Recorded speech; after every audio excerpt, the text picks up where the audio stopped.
Se você ainda não me segue no Instagram, vai lá. E se quiser o conteúdo completo de biologia para vestibular e Enem, acesse a minha plataforma. O link está aqui na descrição do vídeo. Uma boa aula! Fala pessoal, tudo certinho? Bem-vindos a mais uma videoaula e hoje nós vamos estudar eutrofização. Conteúdo que não é importante somente para a sua prova do ensino fundamental, do ensino médio, para entrar na faculdade, seja vestibular ou Enem, ou prova da própria faculdade. Não é importante só para isso. É importante para nós, como população, como civilização, entender que eutrofização pode ser um grave impacto ambiental e, adivinha, causados por nós, né? Esse é o problema.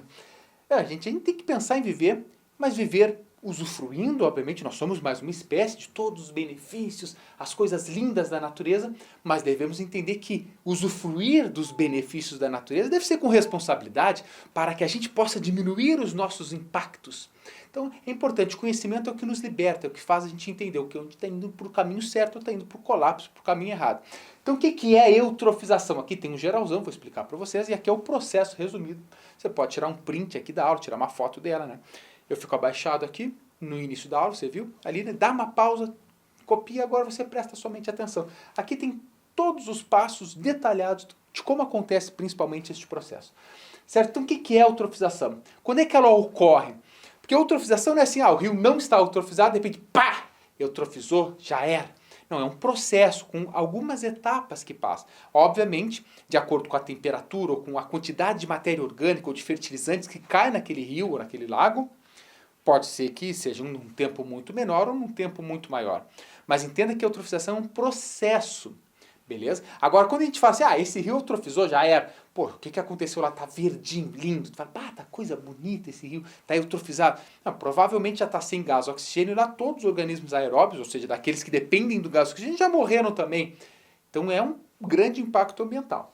Então o que é? Quando é que acontece? Ocorre quando um corpo de água, já vou falar para vocês o que pode ser, recebe muita quantidade de matéria orgânica e ou também de fertilizantes. Principalmente com base de nitrogênio ou de fósforo. Tá? Aqui eu explico mais detalhado para vocês, mas esses fertilizantes que a gente acha que somente, vamos fertilizar, coisa boa, não. O excesso de fertilizante também pode causar um problema. Nesse caso, a eutrofização. Então, onde é que vai acontecer? Em lagos, em açudes, em rios ou em ambientes marinhos. Mas repara que eu coloquei um asterisco, e sempre quando tem um asteriscozinho assim, a gente vai discutir um pouco mais, porque o ambiente marinho é muito aberto, é muito grande, é muito difícil acontecer a eutrofização num ambiente marinho. No oceano. O oceano não dá para fazer. Pode ser que um dia aconteça, meio difícil, mas pode ser. Mas agora num local, naquele momento, naquela região, daquela, sabe, aquela coisinha que abrir aqui do oceano, que entrar. Então, num ambiente marinho significa num oceano, mas naquela localidade que tem água marinha. Pode acontecer, e eu dou o exemplo aqui da maré vermelha, tá? Mas vamos com muita calma. Quais são os indicadores para a gente saber que aquele rio, que aquele lago está em processo de eutrofização? Repara que eu falei para vocês, de processo de eutrofização. Então, óbvio, se tu olhar, tá tudo verde, os peixes tudo boiando, tudo morto, já era ali, já foi-se o gás oxigênio e está eutrofizado. Mas como é que você vê o nível de eutrofização? Primeiro, o nível de clorofila A, né? Que é um pigmento de fotossíntese, você vai entender a importância dos fotossintetizantes nessa medida, né? A quantidade de nitrogênio e de fósforo total, que eu falei dos fertilizantes. Então imagina, se está sendo despejado esses nutrientes naquele rio, seja os fertilizantes que vêm de uma plantação e caem ali, isso pode ser um grande problema para eutrofizar. Então o DBO também é importante. O que é DBO? Demanda bioquímica de gás oxigênio. Ou seja, se aquele rio tem tanto organismo precisando de tanto gás oxigênio, é porque ocorreu uma grande multiplicação desses organismos e essa demanda está muito alta. Se está muito alta é um problema. O rio pode estar em processo de eutrofização, porque se tem muita gente utilizando gás oxigênio, precisando dessa demanda, o que vai acontecer com o gás oxigênio? Vai despencar. E é mais um passo para chegar ao colapso. E também tem outro mecanismo de medição, que é a profundidade de SEC. Não sei se é assim que fala, SEC ou SEC. Ou SEC-X, por aí, que o cara literalmente ele tem uma imagem, né, e ele vai afundando essa imagem e vendo, 2 metros de profundidade eu consigo ver, com 3 metros eu não consigo ver. Ou seja, quanto menor é a profundidade que ele some, ou seja, botei aqui em 1 palmo já sumiu. O rio já está muito turvo, ou seja, já tem muitos organismos ali, muita matéria orgânica nele. Então indica, agora, tá bem transparentezinho, então em princípio está mais tranquilo. Esses são os principais indicadores. Tá? E agora, o que eu falei para vocês, a eutrofização, lembra lá no início, eu disse, pô, ela pode ser algo que leve muito pouco tempo, que leva muito tempo. Então, ela pode ser, a gente chama de natural. Natural, cara, um ecossistema aquático. Pode ser que daqui a milhões de anos esse ambiente aquático sofra um processo de eutrofização natural. E é o que acontece, que a gente fala, extinção de espécies é um processo natural. Claro que é um processo natural. Acontece todo momento, sempre aconteceu, sempre vai acontecer o processo de extinção de espécies. No entanto, nas últimas décadas, nós seres humanos, por causa de poluição, desmatamento, aumento das cidades, né, destruição das florestas, o que está acontecendo com as espécies? Estão sofrendo extinção muito maior, muito mais acelerada. Aí não é normal. Ou seja, é causado pelo homem. Por isso quando a gente fala de extinção, a gente não tem que falar extinção é um problema grave. Não, a extinção é algo natural da evolução. Agora, a extinção aumentada devido à ação humana, poluição, destruição, o efeito estufa, aí que a gente tem que discutir. Certo? A gente vai dando óleo e o calor vai batendo. Vamos tirando aqui. Muito bem. Certo? Então ela pode ser natural, pode levar milhões de anos, ou cultural. Cultural, a gente não fala artificial, ela fala cultural porque vem da cultura do ser humano. Tá? Então é causada pelo homem. Pode ser por causa do esgoto. Pô, esgoto leva muita matéria orgânica. Ah, professor, mas é só um cocôzinho, o troço da pia, o resto de comida, de lavar louça, o sabão, tudo lá. Bom, é esgoto e se dá matéria orgânica para aquele ecossistema. O excesso de matéria orgânica é muita comida, podemos dizer assim para eles. Então eles vão se multiplicar demais, os organismos, e também isso favorece o processo de eutrofização. Desmatamento, o próprio desmatamento, cai matéria orgânica, cai folhas naquele rio, pode ser um problema. Também o desmatamento da mata ciliar, que fica próxima aos rios, também é um problema. Áreas agrícolas, até por causa dos fertilizantes. Tá. Industrialização, lembre-se que eu não... A pessoa tem conta em industrialização, não. O que a gente tem que fazer é, quando tem industrialização crescendo, ela tem que ser sustentável. Ela tem que ter medidas para evitar a poluição a partir do que ela está produzindo ali. Ah, tu faz uma fábrica aqui, de repente tu põe os resíduos dessa fábrica direto no rio. Isso é um problema, não. Tem que haver tratamento antes de despejar, certo?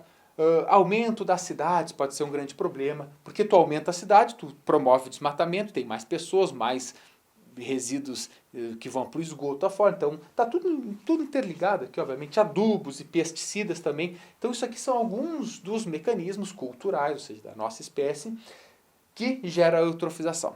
Mas agora, como é que se dá o processo? Então, aqui, gente, eu coloquei... O que a gente tem que entender que a eutrofização, embora seja um mecanismo que é bem estudado, que a gente sabe o passo a passo, isso pode acontecer de formas um pouco diferentes. É claro que sim, porque a gente está tratando com rios diferentes, com episódios diferentes, com problemas diferentes. Então isso aqui é um resumo que não necessariamente vai acontecer 100% assim, mas é o correto, é o mais completinho que eu fiz aqui para vocês. Então o que acontece? Primeiro, chegam os poluentes em corpos da água. Vamos pensar um lago, tá? Poluentes, lembre-se, o esgoto que cai ali é um tipo de poluente.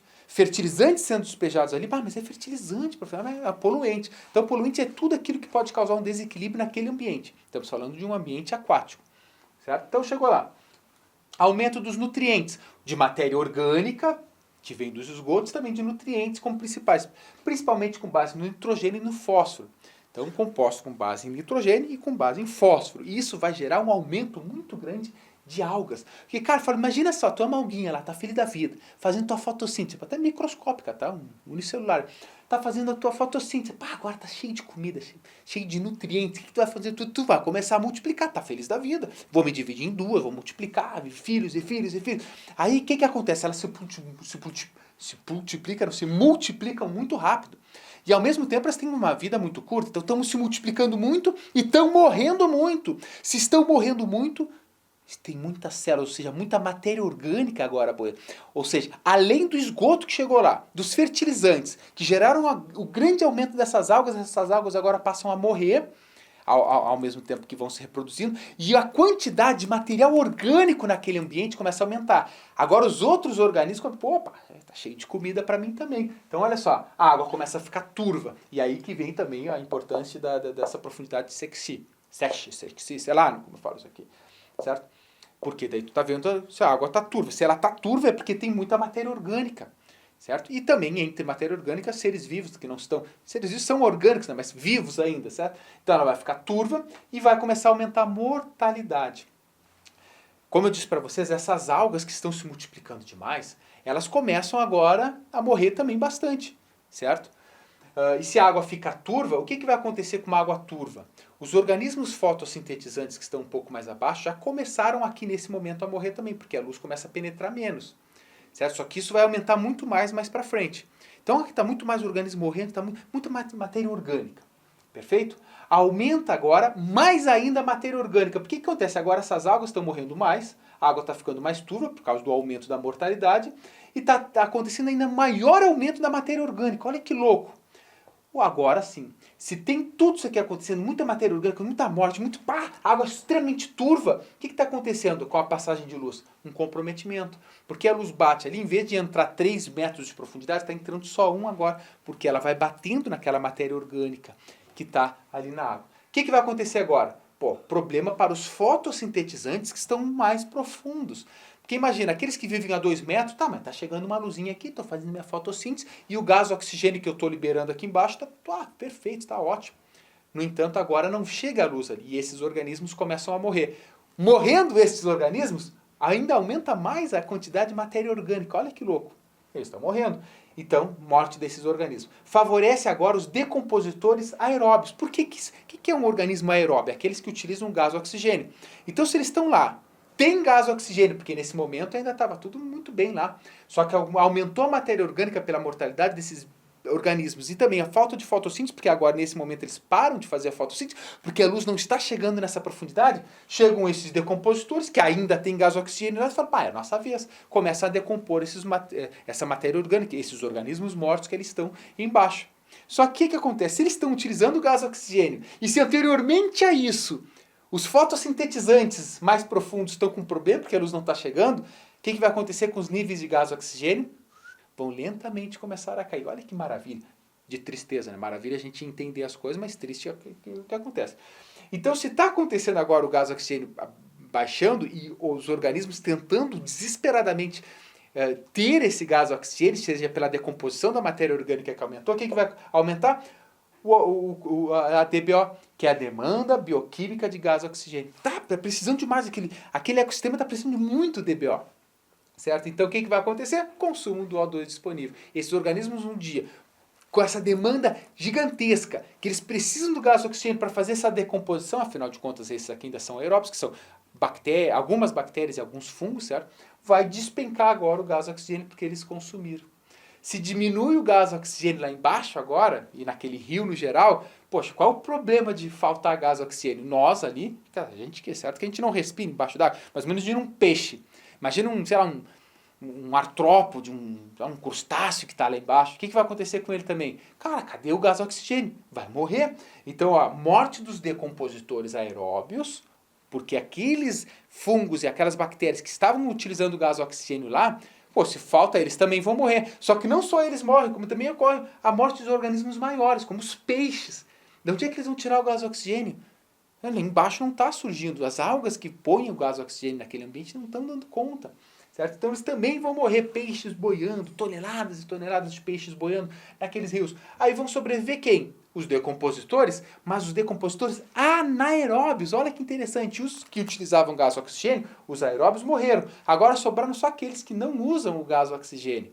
São anaeróbios, algumas bactérias e alguns fungos. E eles continuam agora fazendo a decomposição, utilizando aquela matéria orgânica para o seu metabolismo. Só que por eles serem anaeróbios, eles não conseguem degradar completamente aquela matéria. Se não conseguem degradar, ocorre a decomposição incompleta. A decomposição incompleta gera produtos tóxicos. E esses produtos tóxicos, que muitas vezes são mal cheirosos, são fedorentos, então tu passa por um rio eutrofizado, que fedor, tu fala aquele rio, aqueles pântanos, né, aqueles troço horrível, né? Isso aqui pode gerar o colapso daquele ambiente. Ou seja, a eutrofização pode estar por essa parte, pode estar no início ou pode estar no final, onde já gerou colapso, e como não tem gás oxigênio ali, os peixes já tudo morreram, tu vai pescar, não nem belisca, a boia nem dá aquela beliscadinha, não, aconteceu o problema.